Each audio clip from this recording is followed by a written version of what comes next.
Hello மக்களே, welcome to Prema's Culinary. இன்னைக்கு நம்ம வீடியோவில் பார்க்க போகிறது பூண்டு மிளகாய் பொடி ரெசிபி. அதாவது பூண்டு பொடின்னு சொல்லுவாங்க. தேங்காய் யூஸ் பண்ணி பண்ணுற ஒரு பொடி இது. இட்லி தோசைக்கு ரொம்ப நல்லாயிருக்கும் இந்த பொடி. வாங்க குயிக்காக எப்படி பண்ணுறதுன்னு பார்த்துடலாம். ஸோ இந்த பூண்டு பொடி பண்ணுறதுக்கு நமக்கு தேவையான இன்க்ரீடியன்ஸ் என்னென்னு சொல்லிடுறேன். அந்த பூண்டு பொடி பண்ணுறதுக்காக ஒரு கப்பு கோகோனட் எடுத்து வச்சுருக்கேன். அதாவது டெசிகேட்டட் கோகோனட் இது. நீங்கள் உங்களுக்கு ஃப்ரெஷ் கோகோனட் இருந்ததுன்னா அது கூட நீங்கள் யூஸ் பண்ணி. ஒரு 9 மிளகாய் எடுத்து வச்சிருக்கேன். காஞ்ச மிளகாய் இருக்கு இல்லையா, கர மிளகாய், அது 9 மிளகாய் எடுத்து வச்சிருக்கேன். நீங்கள் உங்களோட காரத்துக்கு தகுந்த மாதிரி நீங்கள் எடுத்துக்கோங்க. அப்புறம் ஒரு அரை டீஸ்பூன் சால்ட் எடுத்து வச்சிருக்கேன். அப்புறம் பூண்டு பார்த்தீங்கன்னா ஒரு 20-25 பல்லு போல மலைப்பூண்டு யூஸ் பண்ணியிருக்கேன். அது குட்டி குட்டியாக இருக்கும் சைஸு. நீங்கள் பெரிய பூண்டாக இருந்ததுனாக்கா ஒரு 10லேருந்து 15 பூண்டு எடுத்து வச்சுங்க. அதுக்கப்புறம் ஒரே ஒரு கொத்து கருவேப்பிலை எடுத்து வச்சிருக்கேன். கருவேப்பிலை ரொம்ப சேர்க்க வேணாம். ரொம்ப சேர்த்துட்டிங்கன்னா அது கருவேப்பிலை பொடி ஆகிடும். அப்புறம் ஸோ நம்ம கருவேப்பிலை ஒரே ஒரு கொத்து மட்டும் சேர்த்தா போகிறோம். ஸோ இதுதாங்க இதுக்கு தேவையான இன்க்ரீடியன்ஸ். வாங்க குவிக்காக இது எப்படி செய்யுதுன்னு பார்த்துடலாம். ஸோ இப்போ இட்லி பொடி பண்ணிடலாம். நான் ஒரு பேனை ஹீட் பண்ணியிருக்கேன். நம்ம தனித்தனியாக எல்லா இதையும் வறுத்து எடுத்துக்கலாம். பேனை ஹீட் பண்ணிவிட்டேன். அதில் கொஞ்சமாக ஒரு அரை டீஸ்பூன் நல்லெண்ணெய் சேர்த்துக்கலாம். அதுக்கப்புறம் மிளகாயை சேர்த்துடலாம். மிளகாயை சேர்த்துட்டு நல்லா வறுத்துடலாம்.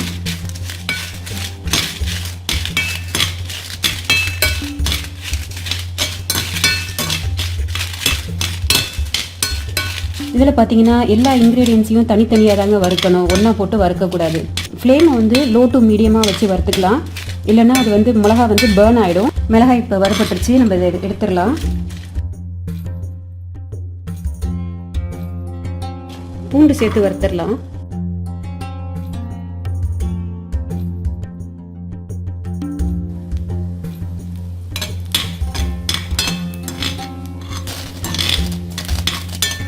பூண்டில் பார்த்தீங்கன்னா லைட்டாக அங்கங்கே கோல்டன் ஸ்பாட்ஸ் வரும். அந்த மாதிரி வந்தோடனே பூண்டை நம்ம பேன்லேருந்து எடுத்துடலாம். கருவேப்பிலையே ரொம்ப நேரம் ரோஸ்ட் பண்ண வேணாம். ஜஸ்ட் பேனில் சேர்த்துட்டு ஒரு வதக்கி எடுத்துடலாம். அதுக்கப்புறம் இப்போ கோகோனட்டை வறுத்துக்கலாம். அதாவது நீங்கள் ஃப்ரெஷ் கோகோனட் எடுத்துருந்தீங்கன்னா அதை வறுத்துக்குங்க. ரொம்ப நேரம் கோகோனட்டை பேனில் சேர்த்து வறுக்க வேணாம். லைட்டாக உங்களுக்கு கோகோனட்டோட அரோமா வரும். அந்த அரோமா வந்ததுக்கப்புறம் நீங்கள் ஆஃப் பண்ணிடலாம். நான் இன்றைக்கி டெசிகேட்டட் கோகோனட் சேர்த்துருந்ததுனால நான் அதை வறுத்துக்கல. நான் டைரெக்டாக யூஸ் பண்ணிக்க போகிறேன். நம்ம வறுத்து எடுத்து வச்சுருக்கிறத கம்ப்ளீட்டாக ஆற விடணுங்க. சூடோடு அரைக்கக்கூடாது. கம்ப்ளீட்டாக ஆறுனதுக்கப்புறம் தான் நம்ம அதை அரைக்கணும். நம்ம வறுத்த கருவேப்பிலையையும் மிளகாயையும் மிக்சி ஜாரில் சேர்த்துட்டேன். முதல்ல இதை பவுடர் பண்ணிக்க போகிறேன். இந்த மாதிரி ட்ரை பவுடராக அரைச்சி எடுத்துக்கலாம். அதுக்கப்புறம் இதோட பூண்டை சேர்க்குறேன்.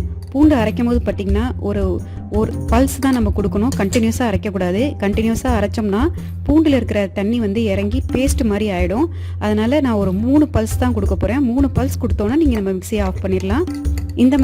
இந்த மாதிரி அரைச்சி எடுத்துக்குவோம். அரைக்கும் போது உப்பு சேர்த்து அரைக்கக்கூடாதுங்க. உப்பு சேர்த்து அரைச்சிங்கன்னா அதில் இருக்க தண்ணியிலே பேஸ்ட் மாதிரி ஆகிடும். உப்பு சேர்க்கக்கூடாது. இப்போ நம்ம தேங்காய், நம்ம அரைச்ச விழுது, அப்புறம் உப்பு, இது 3ஐயும் நம்ம கையால் மிக்ஸ் பண்ணி விட்டுடலாம். கையால் நல்லா ரப் பண்ணி மிக்ஸ் பண்ணணுங்க. இல்லைன்னா சரியாக மிக்ஸ் ஆகாது, அங்கங்கே நிற்கும். ஸோ நல்லா மிக்ஸ் பண்ணி விட்டுடலாம். அதை டெசிகேட்டட் கோகோனட் யூஸ் பண்ணி பண்ணும்போது இது ரொம்ப நாளைக்கு இருக்குங்க. ஈவன் ஒரு 3 to 4 months வரைக்கும் நம்ம ஃப்ரிட்ஜில் ஸ்டோர் பண்ணி வச்சுக்கலாம். இதே நீங்கள் ஃப்ரெஷ் கோகோனட்டில் நீங்கள் பண்ணியிருந்தீங்கன்னா ரொம்ப நாளைக்கு வராது. லைக் 1 or 2 weeksல நம்ம அதை யூஸ் பண்ணி முடிக்கிற மாதிரி ஆகும். ஸோ இப்போ பூண்டு மிளகாய் பொடி ரெடி ஆகிடுச்சு. நல்லா ஒரு ஏர்டைட் கண்டெய்னரில் ஸ்டோர் பண்ணிவிட்டு ஃப்ரிட்ஜில் வச்சுக்கலாம். பூண்டு மிளகாய் பொடி இட்லி தோசைக்கு ரொம்ப நல்லாயிருக்கும். அதே மாதிரி பூண்டு மிளகாய் பொடியில் கொஞ்சமாக நல்லெண்ணெய் சேர்த்து அதை சாப்பிடும்போது ரொம்ப டேஸ்டியாக இருக்கும். ட்ரை பண்ணி பாருங்கள் இந்த மெத்தடை. உங்களுக்கு இந்த வீடியோ பிடிச்சிருந்ததுன்னா லைக் பண்ணுங்கள், ஷேர் பண்ணுங்கள், கமெண்ட் பண்ணுங்கள். அப்போ இன்ஸ்டாகிராமில் ஃபாலோ பண்ணுங்கள். நெக்ஸ்ட் வீடியோவில் இன்னும் நிறைய இன்ட்ரெஸ்டிங்கான ரெசிபிஸோடு நான் சந்திக்கிறேன். Until then by from Premalatha Aravindan. Bye.